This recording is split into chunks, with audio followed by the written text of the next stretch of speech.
The Cask of Amontillado, Edgar Allan Poe. The 1,000 injuries of Fortunato I had borne as I best could, but when he ventured upon insult, I vowed revenge.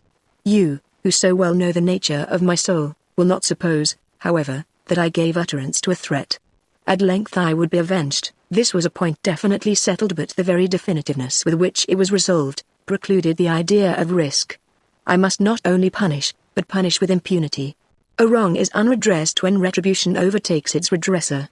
It is equally unredressed when the avenger fails to make himself felt as such to him who has done the wrong. It must be understood that neither by word nor deed had I given Fortunato cause to doubt my goodwill. I continued, as was my wont, to smile in his face, and he did not perceive that my smile now was at the thought of his immolation. He had a weak point, this Fortunato, although in other regards he was a man to be respected and even feared. He prided himself on his connoisseurship in wine. Few Italians have the true virtuoso spirit. For the most part their enthusiasm is adopted to suit the time and opportunity to practice imposture upon the British and Austrian millionaires. In painting and gemmery, Fortunato, like his countrymen, was a quack, but in the matter of old wines he was sincere. In this respect I did not differ from him materially. I was skillful in the Italian vintages myself, and bought largely whenever I could. It was about dusk, one evening during the supreme madness of the carnival season, that I encountered my friend. He accosted me with excessive warmth, for he had been drinking much. The man wore motley. He had on a tight-fitting party-striped dress, and his head was surmounted by the conical cap and bells.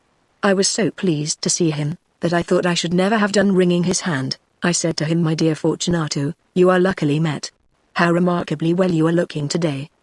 But I have received a pipe of what passes for Amontillado, and I have my doubts." "How?" said he. "Amontillado? A pipe? Impossible. And in the middle of the carnival." "I have my doubts," I replied, "and I was silly enough to pay the full Amontillado price without consulting you in the matter. You were not to be found, and I was fearful of losing a bargain. Amontillado, I have my doubts, Amontillado, and I must satisfy them, Amontillado. As you are engaged, I am on my way to Lucchesi. If anyone has a critical turn, it is he.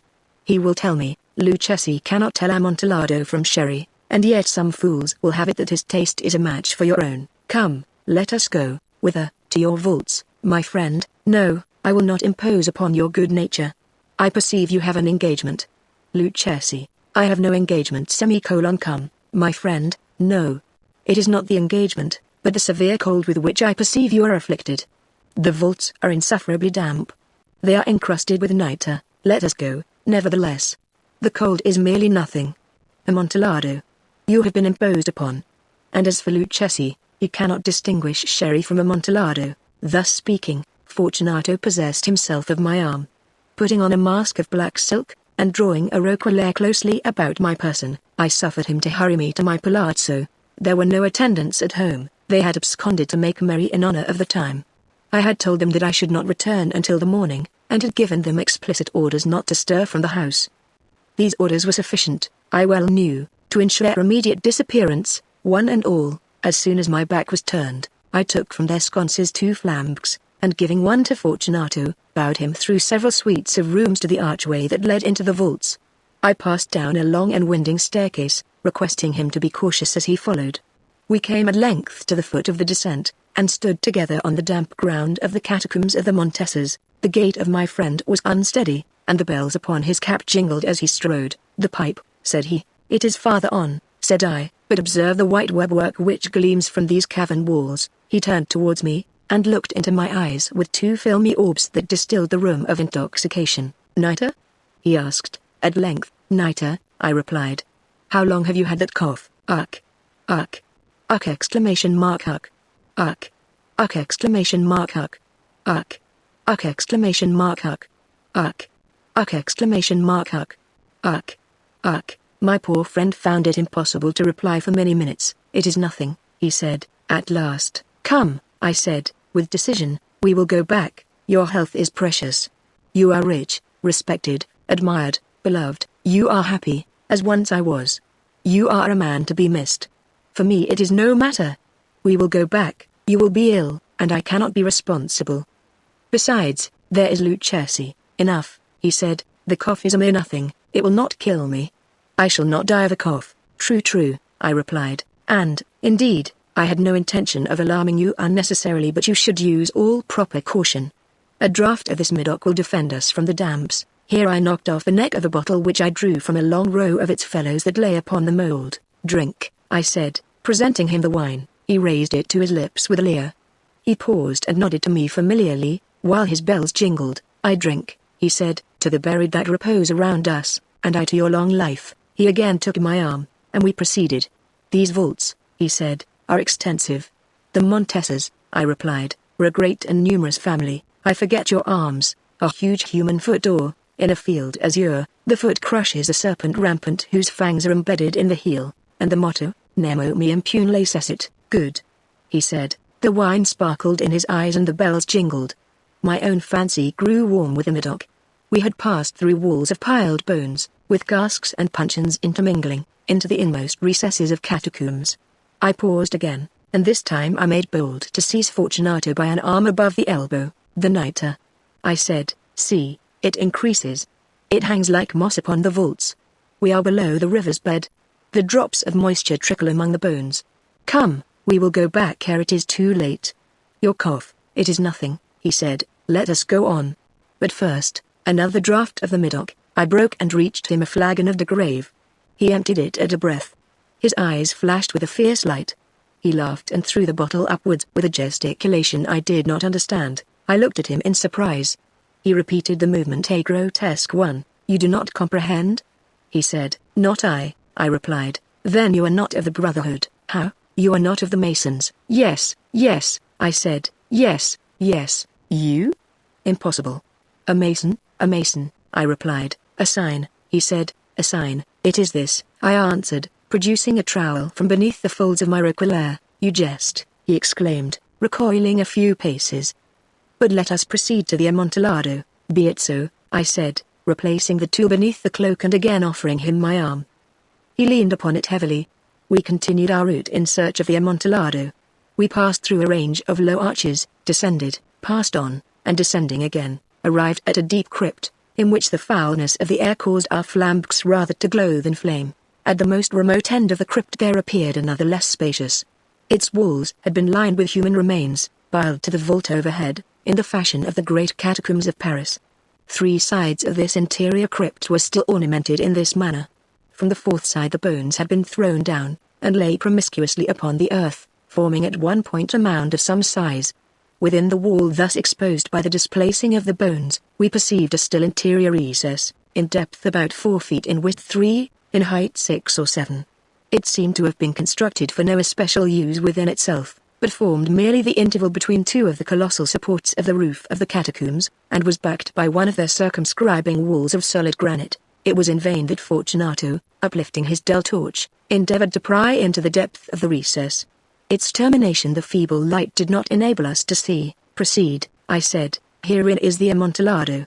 "As for Lucchesi, he is an ignoramus," interrupted my friend, as he stepped unsteadily forward, while I followed immediately at his heels.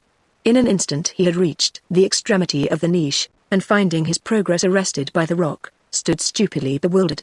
A moment more and I had fettered him to the granite. In its surface were 2 iron staples, distant from each other about 2 feet, horizontally. From one of these depended a short chain, from the other a padlock. Throwing the links about his waist, it was but the work of a few seconds to secure it. He was too much astounded to resist. Withdrawing the key I stepped back from the recess. "Pass your hand," I said, "over the wall. You cannot help feeling the nitre. Indeed, it is very damp. Once more let me implore you to return." "No? Then I must positively leave you. But I must first render you all the little attentions in my power." "The Amontillado!" ejaculated my friend, not yet recovered from his astonishment. "True," I replied. "The Amontillado." As I said these words I busied myself among the pile of bones of which I have before spoken.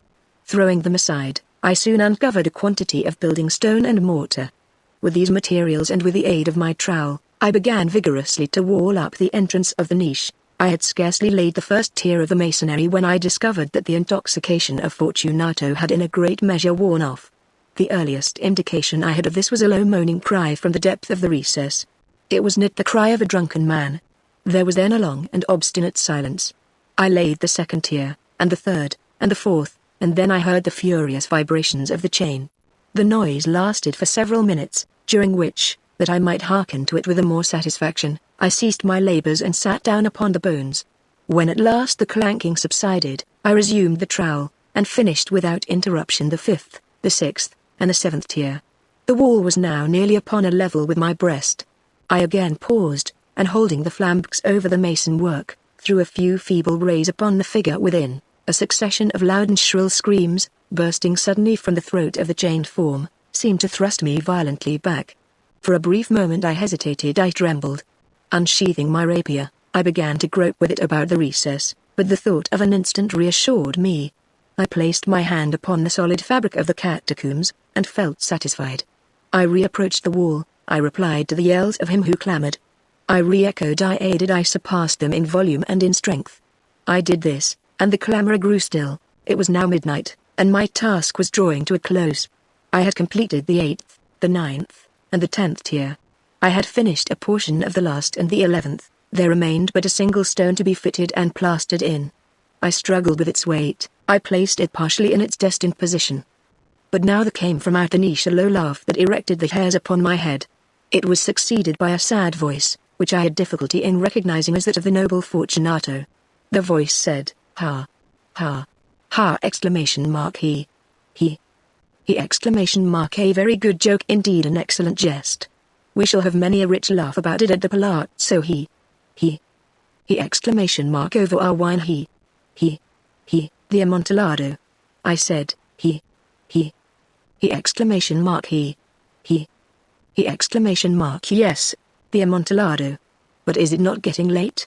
Will not they be awaiting us at the palazzo, the Lady Fortunato and the rest? Let us be gone. Yes, I said, let us be gone, for the love of God, Montessa. Yes, I said, for the love of God, but to these words I hearkened in vain for a reply. I grew impatient. I called aloud, Fortunato, no answer. I called again, Fortunato, no answer still. I thrust a torch through the remaining aperture and let it fall within. There came forth in reply only a jingling of the bells.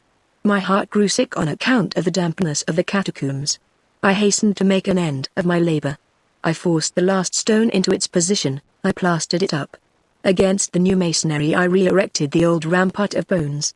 For the half of a century no mortal has disturbed them. In pace requiescat.